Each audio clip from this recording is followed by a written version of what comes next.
Assalamualaikum warahmatullahi wabarakatuh. Saya akan menjelaskan bab 1 perjuangan bangsa Indonesia dalam menghadapi ancaman disintegrasi bangsa. Berbagai pergolakan di dalam negeri 1948 sampai 1965. Sejarah pergolakan dan konflik yang terjadi di Indonesia antara tahun 1948 dan 1965 dapat dibagi dalam 3 bentuk pergolakan. Berikut 3 bentuk pergolakan tersebut. 1. Peristiwa konflik dan pergolakan yang berkaitan dengan ideologi.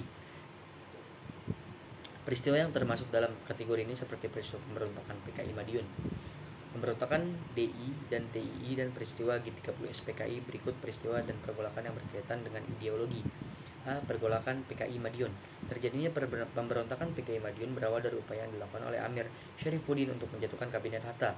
Untuk hal tersebut, Amir Syarifuddin pada tanggal 26 Februari 1948 membentuk Front Demokrasi Rakyat atau FDR di Surakarta. FDR terdiri dari Partai Sosialis Indonesia, PKI, Persindo, PBI, dan Sarbupri. Adapun strategi yang diterapkan FDR adalah sebagai berikut.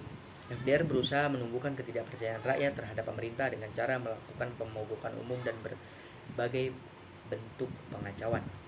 2. FDR menarik pasukan pro FDR dari medan tempur untuk memperkuat wilayah yang telah dibina.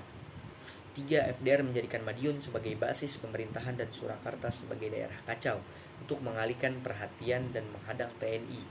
4. Di dalam parlemen, FDR mengusahakan terbentuknya Front Nasional yang mempersatukan berbagai kekuatan sosial politik untuk menggulingkan Kabinet Hatta.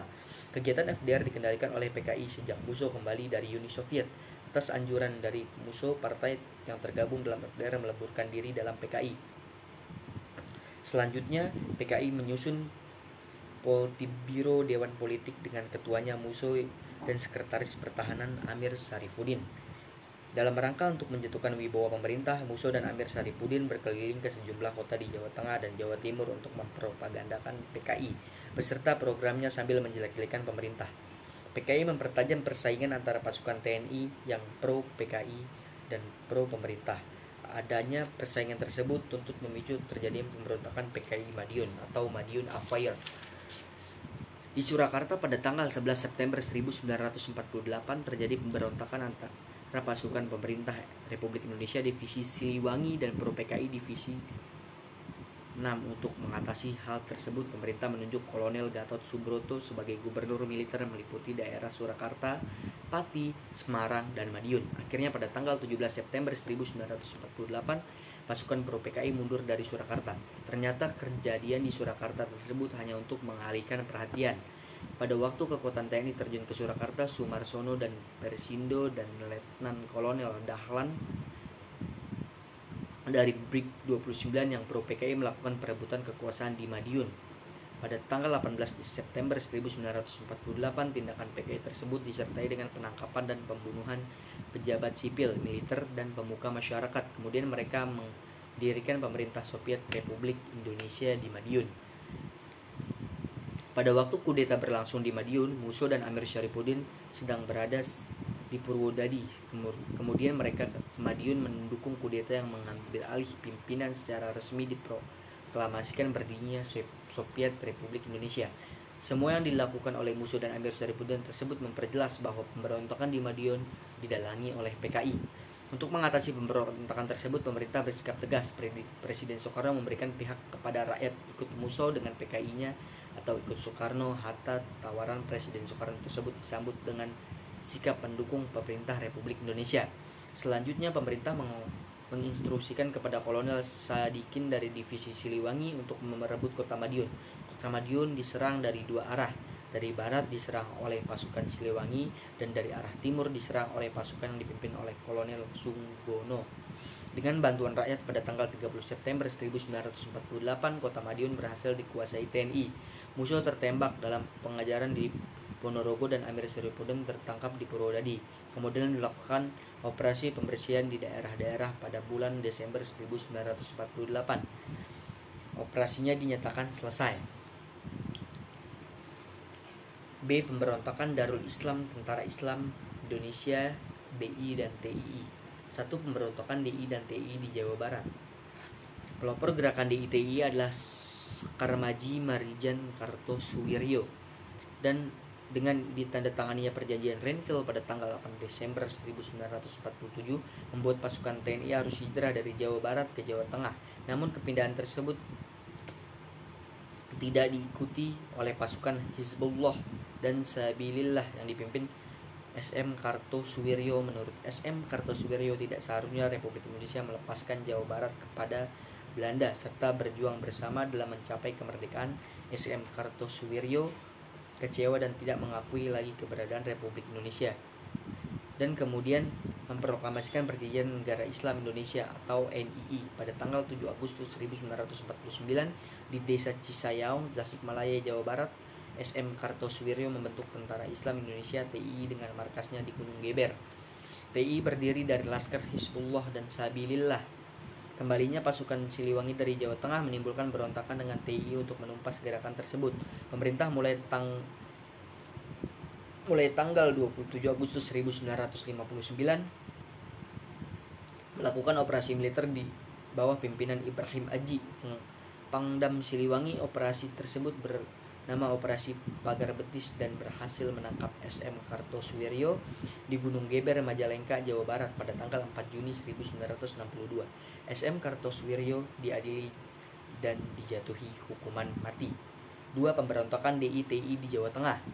Gerakan DITI di Jawa Tengah dipimpin oleh Amir Fattah di Kebumen. Gerakan ini dikenal dengan nama Angkatan Umat Islam yang dipimpin oleh Mahfud Abdul Rahman Kiai Sumalangu. Untuk menumpas gerakan tersebut, pemerintah membentuk pasukan Benteng Raiders dan melancarkan operasi Gerakan Benteng Negara dan berhasil menumpas pada tanggal 1954. Pemberontakan DITI di Kalimantan Selatan.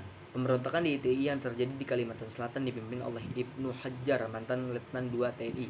Ibnu Hajjar menggalang gerakan yang bernama Kesatuan Rakyat yang Tertindas atau KRYT dan menyatakan dengan gerakan KRYT sebagai bagian DITI yang dipimpin Kartosuwiryo.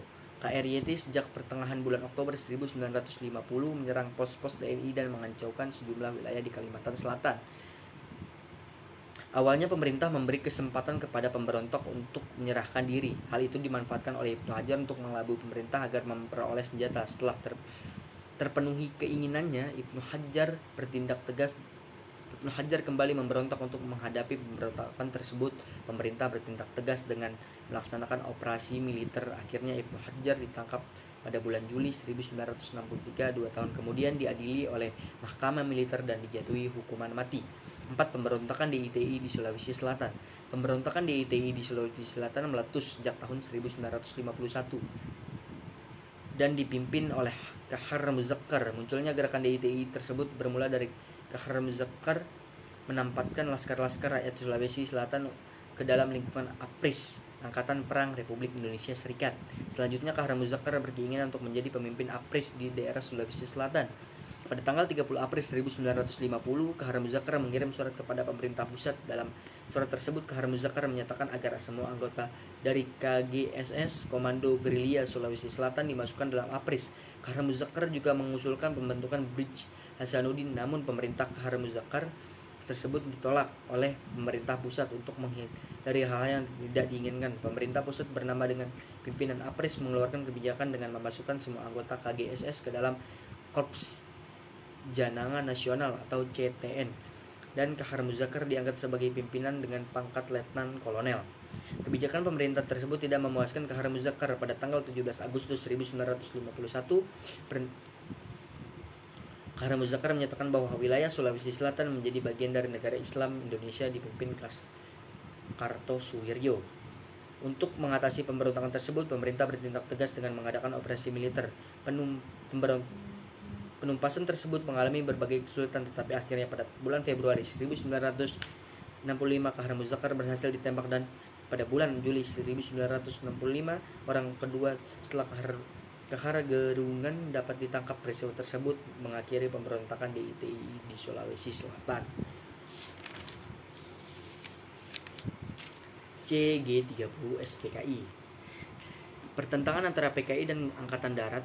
Adanya perbedaan ideologi serta kepentingan antara PKI dan Angkatan Darat menyebabkan keduanya bersaing satu sama lain sesuai dengan ideologi yang dianutnya.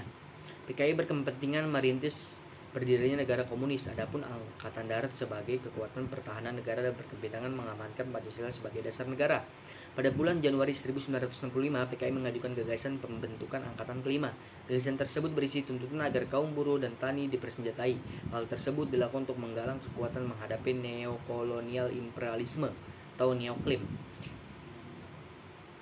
Inggris dalam rangka Dwikora. Pada bulan Mei 1965, PKI melempar isu adanya Dewan Jenderal dalam tubuh Angkatan Darat. Menurut PKI, Dewan Jenderal didaftarkan sebagai badan yang mempersiapkan perebutan kekuasaan dari Presiden Soekarno. Angkatan Darat secara tegas menolak gagasan pembentukan Angkatan Kelima.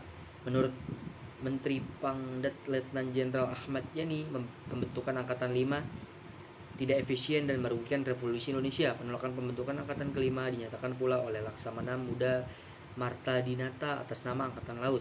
Mereka hanya dapat menerima jika Angkatan Kelima berada dalam lingkungan ABRI dan di tangan komando perwira yang profesional. Adapun menanggapi adanya isu Dewan Jenderal dipimpin Angkatan Darat meyakinkan Presiden dengan kesetiaan yang mereka terhadap pemerintah. Pimpinan Angkatan Darat menyatakan bahwa Dewan Kepangkatan Tinggi atau Wanjakti yang bertugas memberikan usul kepada Menpangdat tentang promosi jabatan dan pangkat para perwira tinggi. Di tengah persaingan antara PKI dan Angkatan Darat, pada bulan Juli 1965 muncul berita tentang memburuknya kesehatan Presiden Soekarno. Menurut tim dokter yang khusus ditangani dari RRC, ada kemungkinan Presiden akan lumpuh atau meninggal. Pimpinan PKI yang mengetahui berita itu langsung dari dokter RRC merasa perlu segera mengambil tindakan.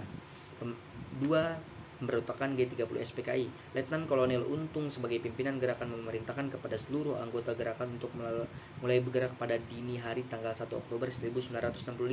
Pada dini hari itu, mereka melakukan serangkaian penculikan dan pembunuhan terhadap 6 perwira tinggi dan seorang perwira pertama dari Angkatan Darat.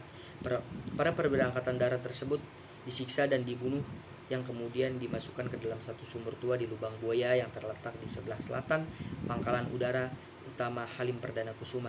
6 jenderal korban dari TNI Angkatan Darat tersebut adalah sebagai berikut: A. Letnan Jenderal Ahmad Yani, Menteri atau Panglima Angkatan Darat atau Menteri Panglima Angkatan Darat. B. Mayor Jenderal R. Suprapto, Deputi 2 Pangdat. C. Mayor Jenderal Haryono Mas Tirto Darmo, Deputi 3 Pangdat. D. Mayor Jenderal Siswondo Parman, Asisten 1 Pangdat. E. Brigadir Jenderal Donald Izakus Panjaitan, Asisten kelima Pangdat. F. Brigadir Jenderal Sutoyo Siswomiharjo, Inspektur Kehakiman dan Auditor. Ketika terjadinya penculikan para perwira Angkatan Darat, Jenderal Ahmad Nasution yang juga menjadi target penculikan berhasil menyelamatkan diri dengan kaki yang tertembak. Namun putrinya yang bernama Adi Irma Suryani Nasution menjadi korban sasaran tembakan dan gugur. Ajudan Jenderal Ahmad Yani Nasution yang bernama Letnan 1 Pierre Andreas Tendian juga menjadi korban.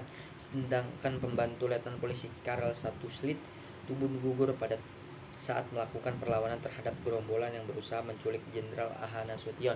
Penculikan dan pembunuhan serupa juga terjadi di Yogyakarta dan menimbulkan korban Komando Resismen 072, Pamungkas Kolonel Katmos serta Kepala Staf Korem 072 Pamungkas Letkol Sugiono. Keduanya dibunuh dengan kejam di Kentungan daerah